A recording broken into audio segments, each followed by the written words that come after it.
Although I'm going to show a 7mm barrel trimmer, I don't normally use that. Typically I just use a sanding station of some sort to square it up, but I happen to have a 7mm barrel trimmer, so what the heck, let's use it.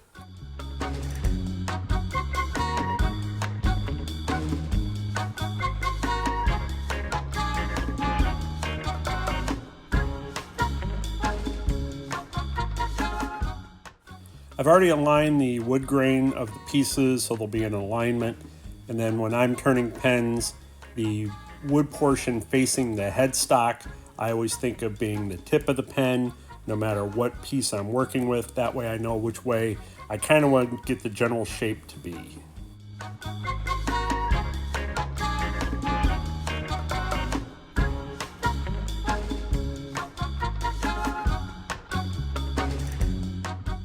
Once I use low RPM to get the feel of the wood, I'll then speed it up, and that'll just make it a little faster for the rounding. You can see right here some tear out. I was able to notice that when I was turning it. There was a gap kind of when I was turning it, so now I'm just aware of it to be very careful. Luckily that tear out was not big enough to go all the way down into the size of the bushings.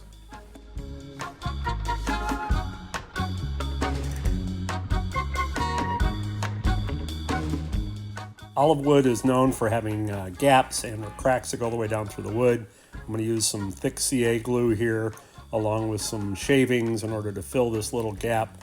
You'll see I put some thick in there, hit it with some accelerator, and then I'm going to do it again.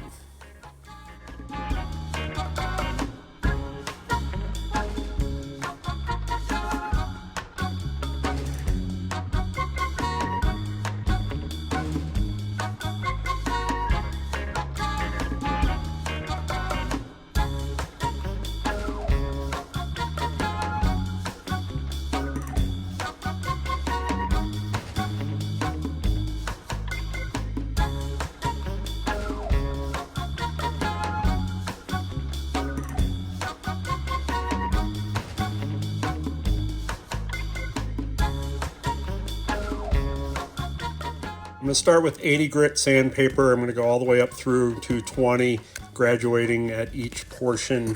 And what you're also going to notice is that I'll stop the lathe and make sure that you then sand by hand with the grain, just slowly turning it with your other hand. This way you can kind of remove some of the round marks.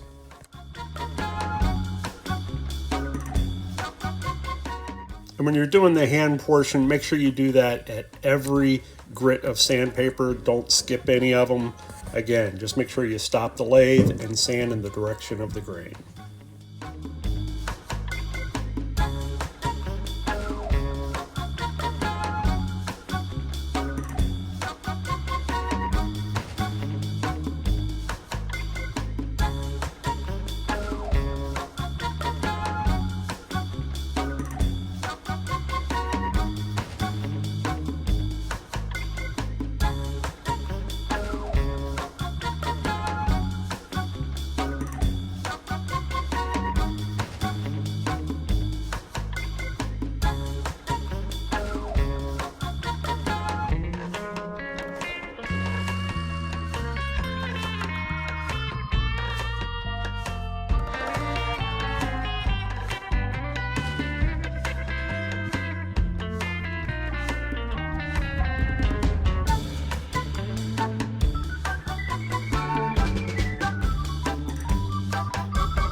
When applying the CA glue, I'm going to use a paper towel and I'm going to wear a glove on my one hand. Sometimes the glue will come through that paper and it will stick to the glove.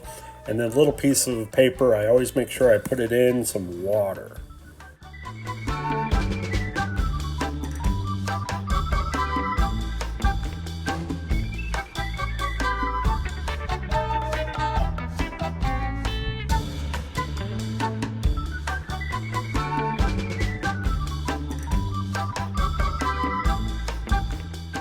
Just going to show you an example where the CA glue did come through, stick to the glove, and it ripped off the index finger portion of the glove. So now I'm just going to work with my other fingers in order to make sure that I don't lose any skin associated with this. But one of the things that I've also learned is that the little packages that the pieces of the pens come in do not react with CA glue. So I should have been using that from the very beginning on my fingers, and I would not have lost any of the portions of the rubber glove.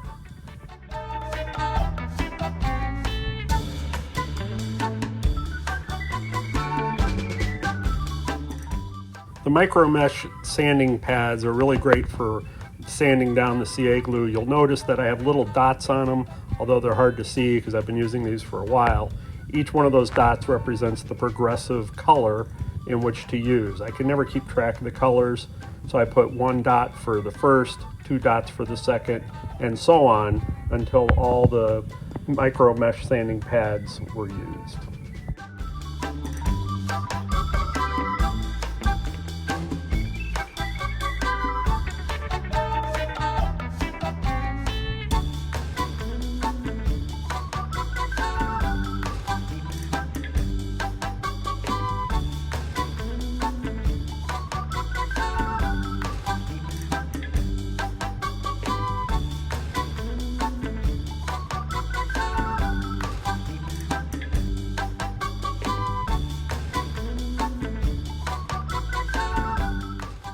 Apply the plastic polish at low RPMs all the way across the workpiece. Then as you get it all coated, then slowly speed up the RPMs in order to begin the polishing.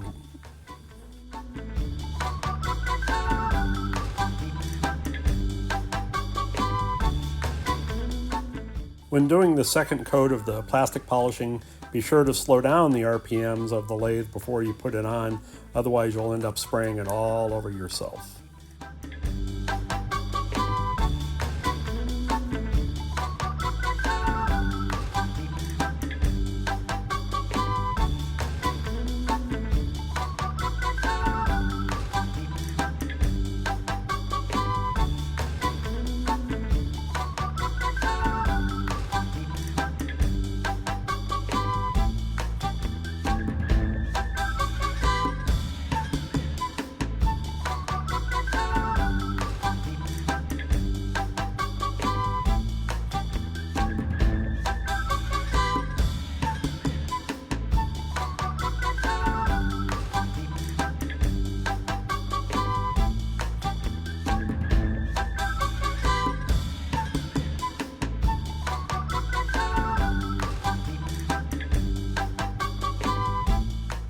The mechanism that acts as the twist to advance the ink has a little indentation at that silver point. As you go to press it into the barrel, do not go past that silver indentation.